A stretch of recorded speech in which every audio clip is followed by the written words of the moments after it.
Hey, everybody, and welcome to this week's episode of the Trend Report. Man, I'm glad you're joining us today, and welcome to season number 4. It's really hard to believe that here we are starting out 2023 and season number 4. And I'm excited that you're joining us today. And we're going to spend the first couple of months in season 4 talking about the future. And what does the future look like in our industry and all different aspects of the industry? And we're going to kick it off today talking about the future of the office furniture dealer. And I am really excited to welcome Jorge and Anaya to the show today. Jorge, welcome. It's great to have you here. Sid, happy to be here. Thanks for having me. Well, we got connected through a mutual friend that we may or may not talk about later on down the road, but I'm very interested in what you guys are doing. And I asked my friend Michael to make an introduction, which he did. And here we are a few months later. So kick us off for just a minute and tell us who you are and what you do and the company that you work with. Yeah, definitely. So Jorge and I am a principal and CFO here at Henricksen and Company. Been here about 4.5 years. I can take you through a little bit of my background, but yeah, it's been almost 4.5 years that I've joined the company here, based out of Chicago. So Henricksen, you guys are an all-steel dealer, one of the largest in the country. Lots of acquisition that you've been doing over the last several years, which is part of the reason I wanted to talk to you, because I think you guys have a clear vision of your future to really explore today about the future of the dealer. But let's dive into you just a little bit. And you've been there 4.5 years. You're the CFO. So tell us a little bit about you and how did you get to Henricksen, and tell us about your history. Yeah, for sure. I'll try to make the long story short. But basically, after completing an MBA at the University of Iowa almost 20 years ago, which sounds crazy, but it's been that long. I was fortunate enough to be recruited by a manufacturer, an office furniture manufacturer, H&I Corporation, and I started there in corporate finance. And that's really how I got into office furniture, not knowing that there was an industry, not knowing. I mean, I was a numbers guy, still a numbers guy, but that's how I got in. And then had a career there for 15 years, mostly in finance, but then I gravitated towards distribution and I gravitated towards dealer development. And so only logical that I would, eventually end up at one of the best, largest dealers that they have, right? So that's kind of how the transition happened for me in terms of how I moved from a manufacturer, which was great, great people, great career, great company, now towards the dealer side of things, where we're tight at the hip. We have an excellent relationship with them, and but now on the different side of the industry, so to speak. So you said something that it's very true. There's so many people that don't know that our industry exists. I don't know why they just magically think that an office building, just office furniture just appears one day, and don't realize that we're actually an industry of thousands of companies and thousands upon thousands of people that work in it. But compared to like the airline industry, we're really, really small. So what do you think is, because I will add this, attraction of new people into our industry is one of the biggest challenges that our industry has as a whole. What would you say is like one of the best practices that collectively as an industry we could do to spread the word about our industry, but also help attract new talent into our industry?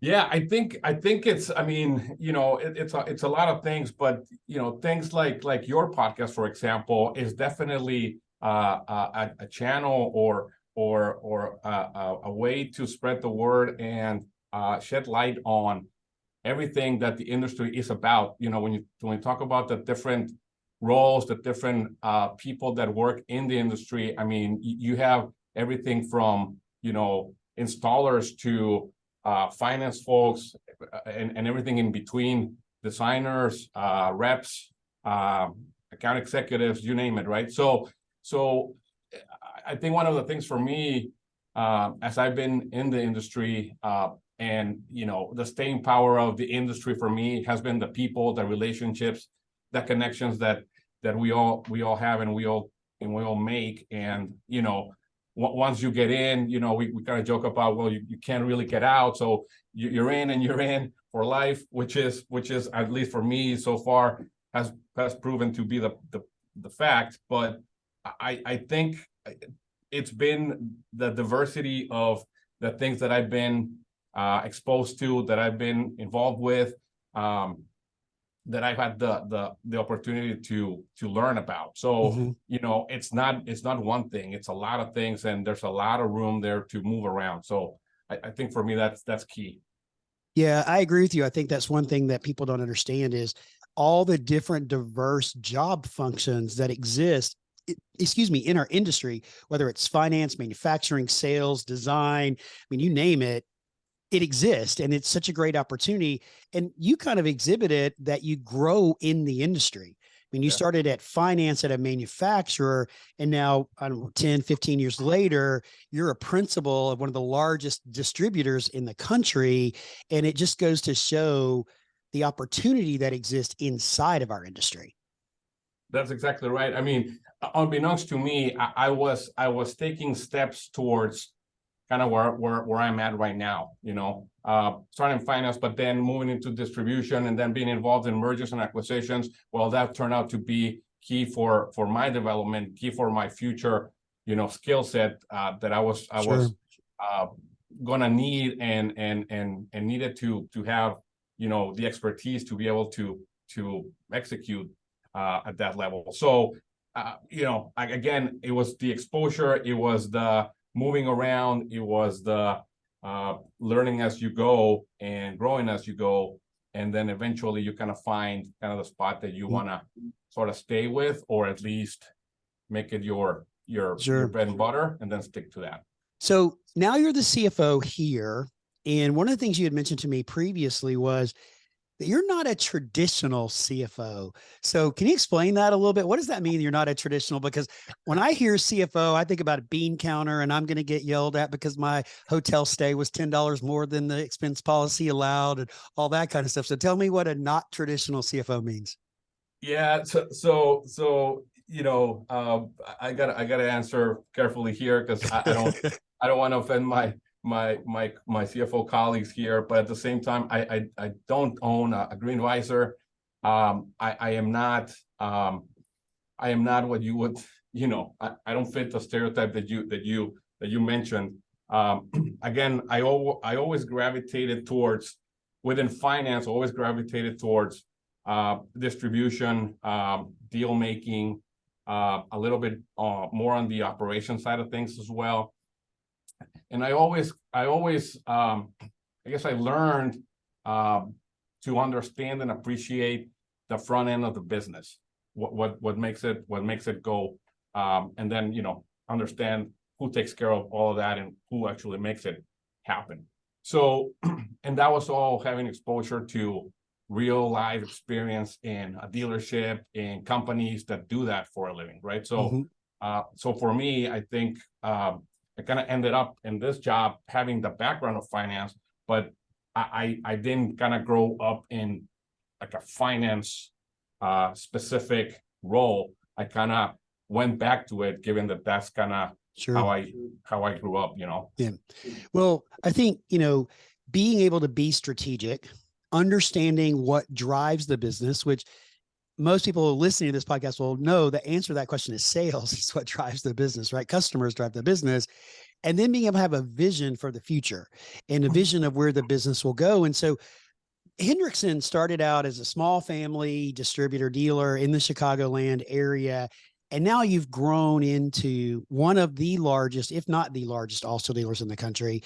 What was the catalyst that said, hey, we want to grow, and we want to grow strategically, and the way to do that is via acquisition, because you've made multiple acquisitions in the last couple of years. So what was the catalyst for that decision in that direction?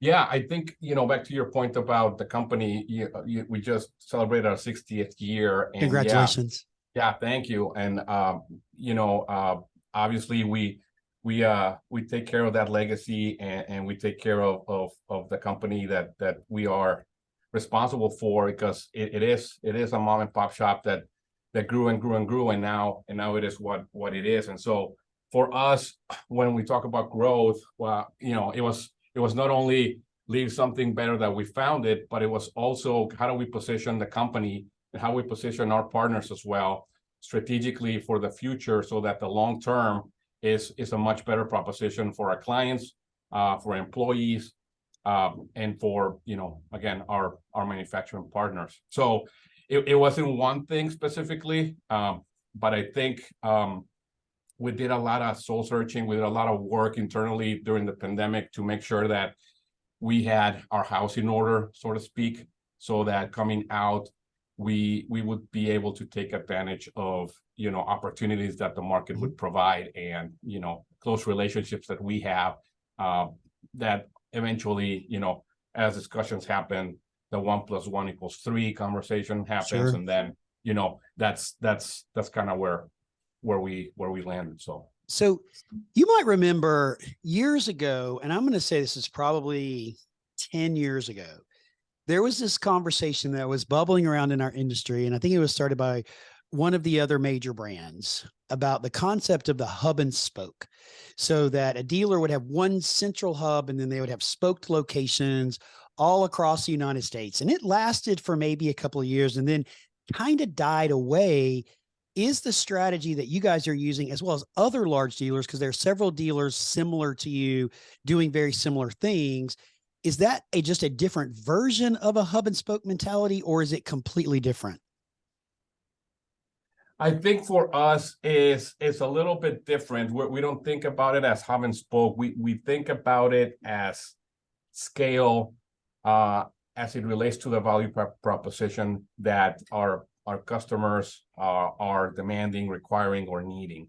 And so I do think that has changed. Consolidation has happened in a lot of industries and a lot of other segments of the economy. So I think that's a trend that has happened, and I think it resonates with at the end of the day with the consumer, or whoever is doing the procurement or the opportunity seeking process. So I think for us it's not so much a hub and spoke. For us it's a little bit more of how do we scale up so that the value proposition for a Fortune 500 to an individual consumer or a small, medium-sized outfit is attractive, and the concept of you get the same feel, you get the same experience, you get the same attention wherever you go. That we still hold very, very much in. And I think that's very much in alignment with like the development of your brand, right? When we think about certain brands, and we'll just pick on Starbucks for a second, or Chick-fil-A as an example. When you go to either one of those locations, you know exactly what you're going to get. Exactly. Right. The feel is the same, the quality for the most part, because everybody has a bad day. The quality of your coffee is going to be what in, Fort Worth, Texas is going to be what the quality of the coffee is in Chicago, Illinois. And that has very much to do with the brand that has been put forth by those organizations. You're doing the same thing by ensuring that your customers and your employees are also your customer, and your customers, designers, specifiers, that a Henricksen location in Nashville, Tennessee versus Washington, D.C. versus Chicago, Illinois is the same experience across the board. Did I say that correctly? Yeah, that's exactly right. That's exactly right. And that is ultimately the end goal. Sure. It's a process, obviously, it's a journey, but ultimately, and you talk about the Starbucks and I've been to a Starbucks in Madrid. I've been to a Starbucks in Paris. So no, we're not talking domestically. We're talking about, Sure. wherever the customer is going or wherever they're needing to go, to be able to do that. So that is the concept. The concept is the experience is the same. You get the same feel, you get the same experience, you get the same outcome, and it's a great one. And I think it's important here. You used a word that I really like, which is journey. And I think it's important to understand that this is a journey, because there's no end destination that says, hey, we are a perfect organization. We have to keep evolving. Everybody has to keep evolving and changing because the market around us is changing. Right. And so it's an evolution to continue to provide the best experience and the best service for our customers. Definitely. I come from a rapid continuous improvement mentality. Mhm. That's where I come from. That's that's what I cut my teeth with as I was coming up. So yeah, it's how can we make it better? Mhm. How can we do it better, faster? More valuable. More cost effective and more profitable, right? Let's not forget those two things because those are That's very exactly important, right. right? That's exactly Right. right. So let's talk a little bit about our industry. So, we had an industry that existed prior to 2019 that operated one way. And then we had this event in 2020 that I'm not going to name. We had this event in 2020 that kind of stopped us in our tracks for a couple of years. And now we're emerging on the other side of it. And there's a lot that has changed in our industry. With that, what do you feel are the three biggest challenges that are facing the dealer community today? That's a good question, Sid, for sure. So let me just, I'll try back up and then Yeah. try to answer the question this way. Um, so for us, going into the event that will not be named, and then coming out, I think what we learned, and what we have learned so far is that let's just call it the digital dexterity that we thought was going to be it, that was going to be the thing. And if Mm-hmm. you didn't have it, then it was going to be very hard for you to compete. That got fast forwarded for sure. But at the same time, what we learned was that relationships are still very much the foundation, the bedrock Mm-hmm. of what we do and how we do it. And there are buying models still out there, and I don't see them changing, that are needing the dealer that are they cannot execute what they're trying to do without somebody like the dealer in between. And so, so I think it's changing. The role is changing as we speak. I don't think it's going away, the dealer. I think the value proposition is changing, and I think technology has a lot to do with that. But I think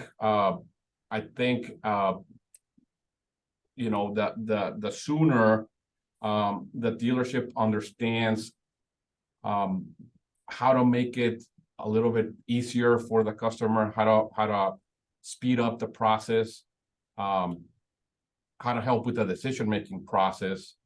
I think those three things are key to figuring out how well, they're going to do in the future.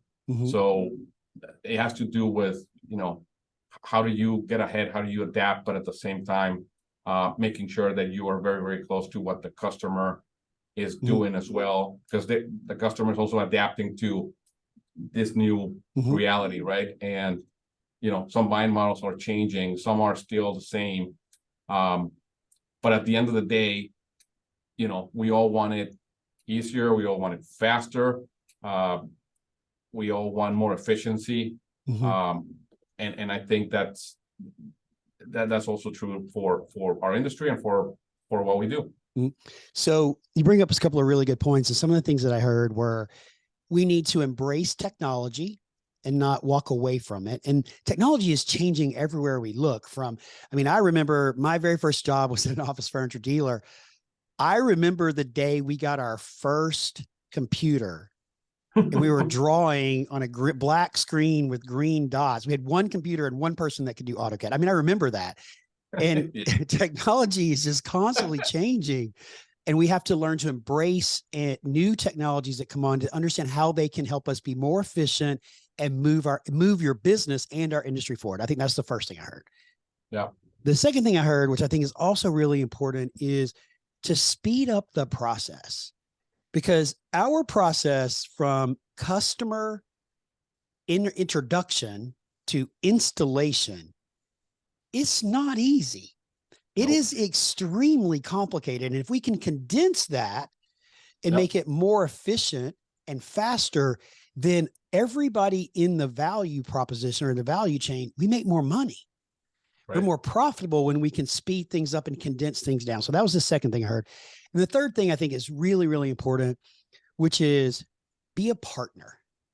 be a partner. And that's not just with your customers, but that's also with your brands. And realizing that mistakes happen, problems, unfortunately, are rampant in our industry.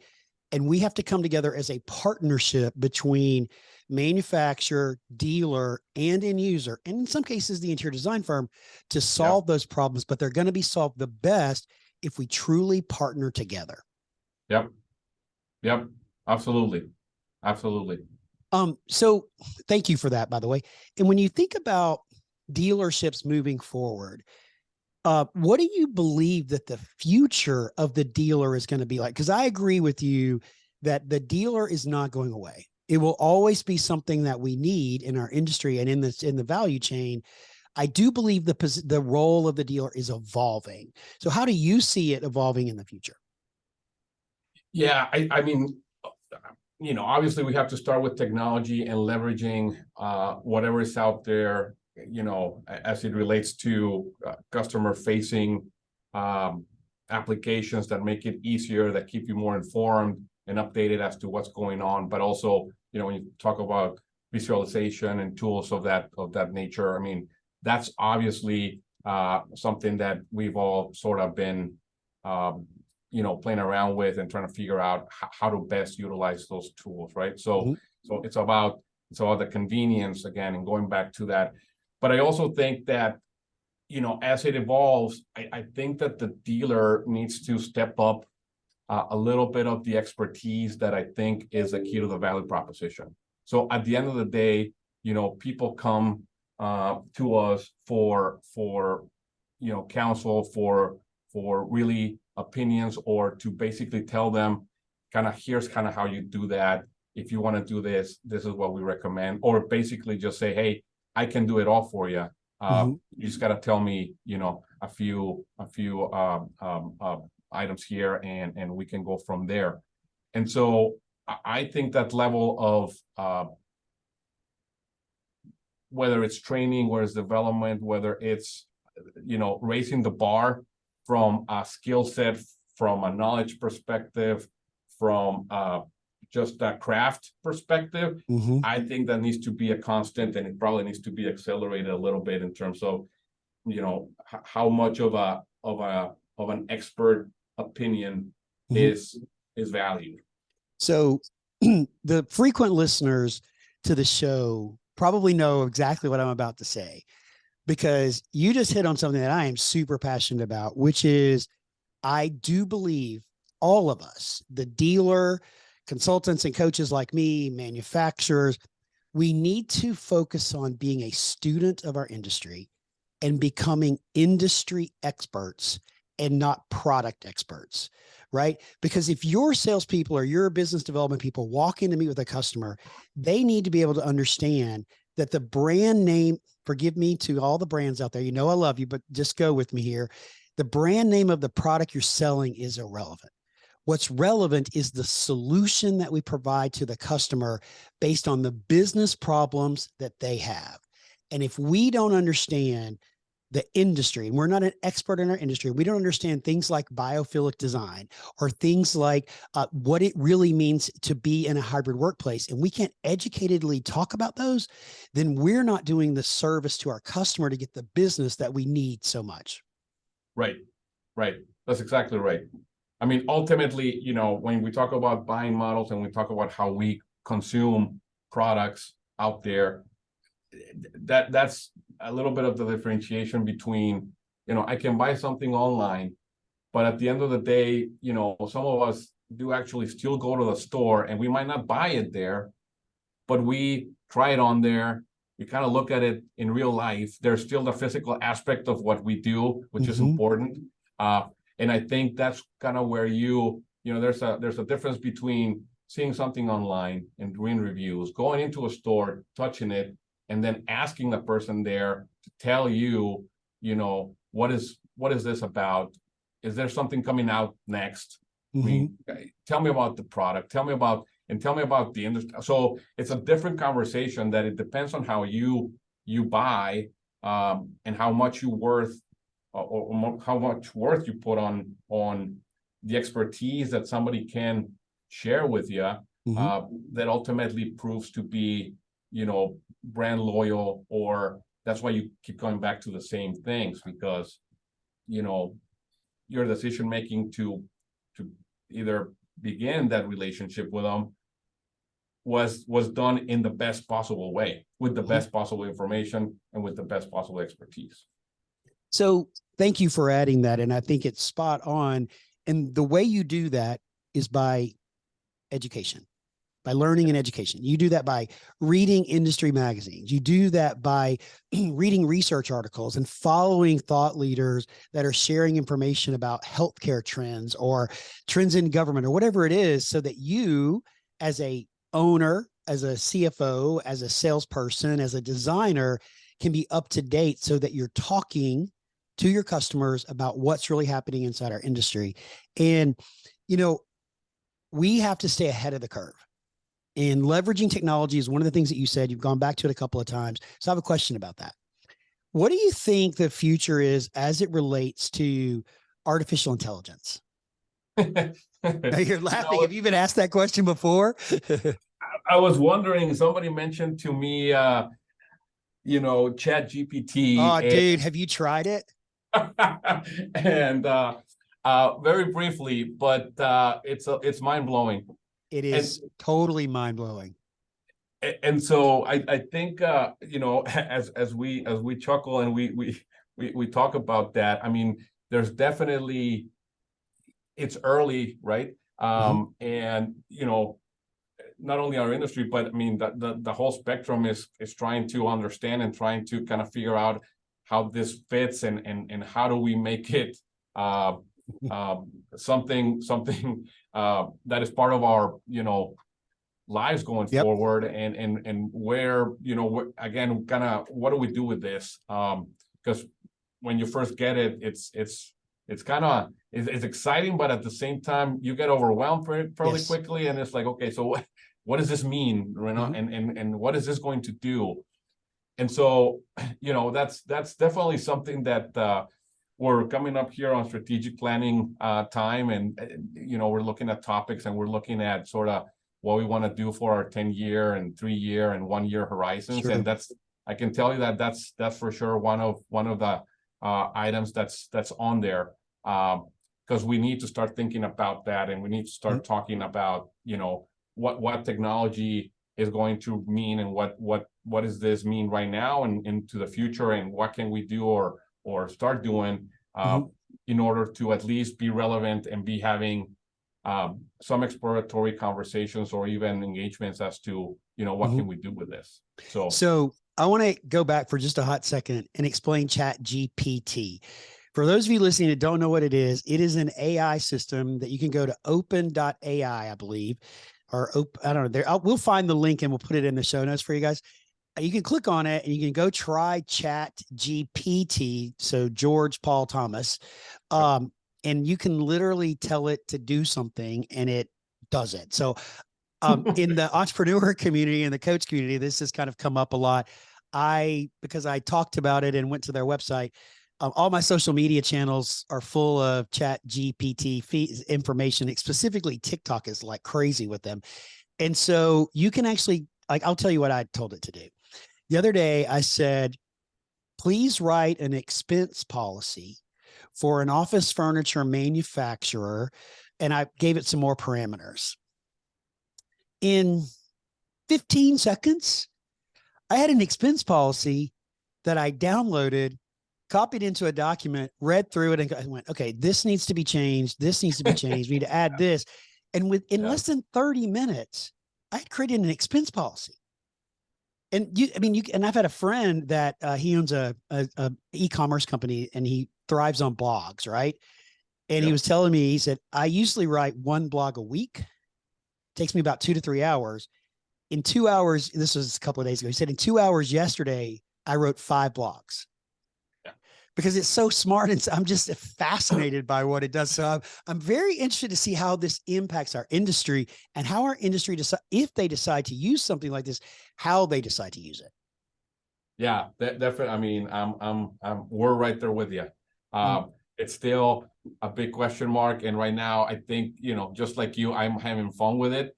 but at some point it's like, okay, I mean, this is, real stuff, and it has real application in what we do professionally, right? So I think it's worth not only just hey, just put it on the board and we'll come back to it. Sure. It's worth at least some dialogue, some discussion as to, what can we do with this. So right last now. comment about this, and we'll move on to the next topic. Another friend of mine said he got an angry email from a customer. And so he went into ChatGPT, wrote some parameters about asking it to write a response to this email. And he said it came up with the most beautiful response that I would have never been able to write. And I'm thinking, what a great use, because we've all got, you're smiling and laughing, but we've all gotten those emails, somebody yelling at us, right? So you could go copy it and ask it to write a positive response to this email. Yeah, I hear you. I guess maybe some of us need the help too to write the mean ones as well. But I would imagine you could ask it to write a mean email, right? Oh my goodness. So I really appreciate the conversation we've had so far. I got one last topic I want to talk about for just a few minutes, and that's customer experience. Amanda Snyder, I'm not sure if you know Amanda or not, but she was a guest on an episode 108. And Amanda and I talked a lot about the industry. And one of the things she said that was emerging, pre-lockdowns, if you will, that was emerging was that our industry is really now about relationships and creating that. I think the terminology she used, the currency in our industry is now relationships / customer experience. And I 100% agree with her. So I'm really curious as to, as you look into the future, what is it that you at Henricksen, what are you doing to create that customer experience that keeps the customer coming back? Yeah, it's interesting you mentioned. So we know Amanda. We love Amanda. We've worked with her, and we've done some recent things with her specifically on this topic. We actually do have a department, a team, high charging one, and it's a customer experience team. And the focus is both internal and external. So internal meaning, what is the experience for the employee? How does that feel? But also, externally, as it relates to the customers, that relates to how do we bring value to what they're doing, and how does our value proposition really hold water at the end of the day, right? So for us, I mean, it's and the interesting thing about this unit, said if you ask them, they would tell you, I mean, we're basically touching everything. I mean, and one could say, well, they're all over the place. Well, yeah, but it's kind of discipline chaos, if you will. They exactly know what to touch, how to touch it, and then pull out, and then go to the next thing, and then go to the next thing. So some things take more than others, but at the end of the day, the North Star is, if it doesn't help, if it doesn't do anything good for the client, then we need to think about it twice. Then it's probably not worth doing, or we're probably better off doing something else. As it relates to simple things as just tools that make things easier, e-signing, or concepts like fast office, where you can assign things really quickly, and you have something in front of you right away, so you can make a decision faster. So just how technology interfaces ultimately between us and the client, I think that's kind of the cross section for these folks, in terms of how do we bring value, not only from a process perspective, from an experience perspective, but also from a tool capability, a technological advance that can help the consumer do what they do.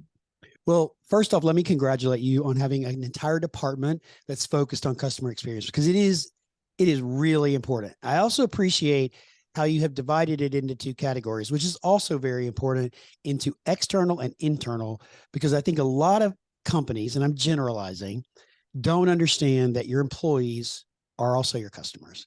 in a different way, and they need to have an amazing experience with you and your brand and your business just as much as the external customer does, because our people fuel our business, right? People fuel our business. And so creating that, so congratulations to you on having both of those. And I really, really appreciate that definition of the North Star.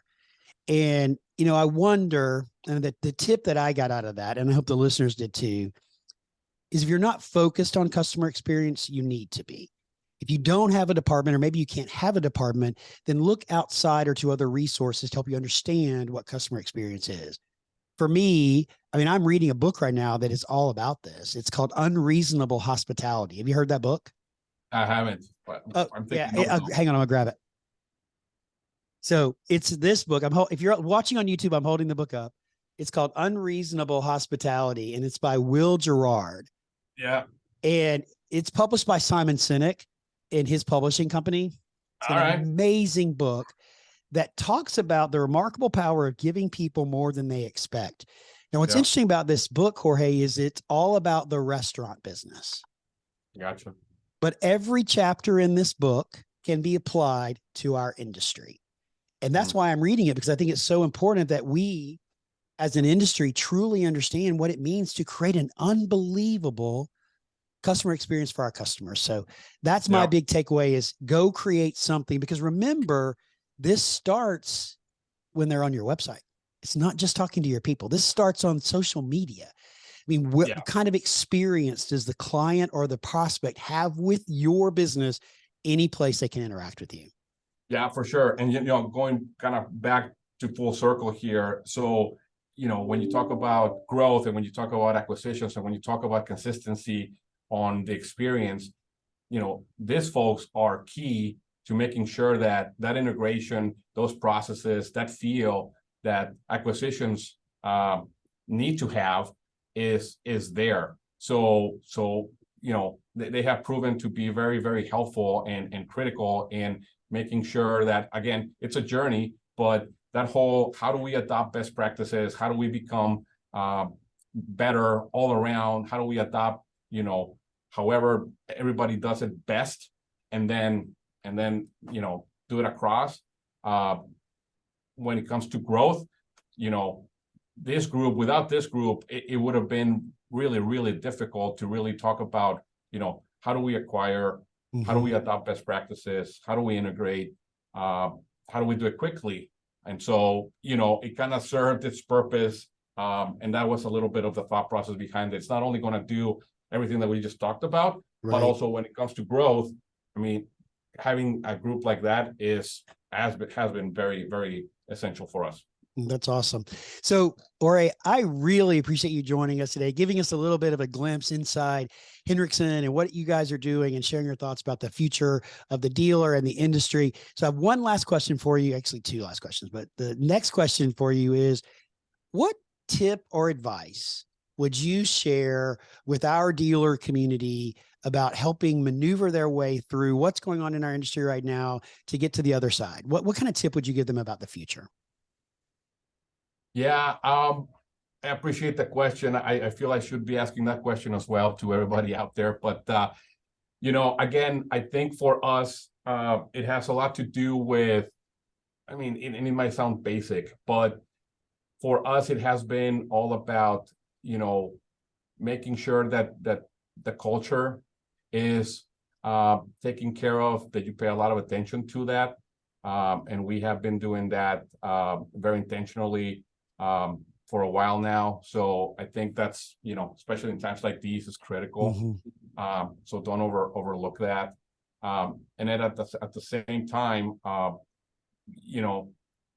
try to stay ahead a little bit of the consumer sort of trends, and how clients are starting to change their buying habits, and how they how they do what we do, how so basically it's how our clients evolved. Are they adapting? And if so, what are we doing to adapt with them or ahead of them? And then technology comes in, fairly quickly into that conversation. But I think that we all went through that event, and some things changed a lot, some things changed a little bit and some things didn't change. Sure. And I think we need to kind of stay ahead of the things that did change and, you know, facilitate or at least be better at the things that didn't change, because I think ultimately that's kind of the constant is change, and we gotta stay ahead of that. 100%. So I'm going to reframe what you just said in 2 words. Take care of your house, because if you take care of your house, your people, the house is your business.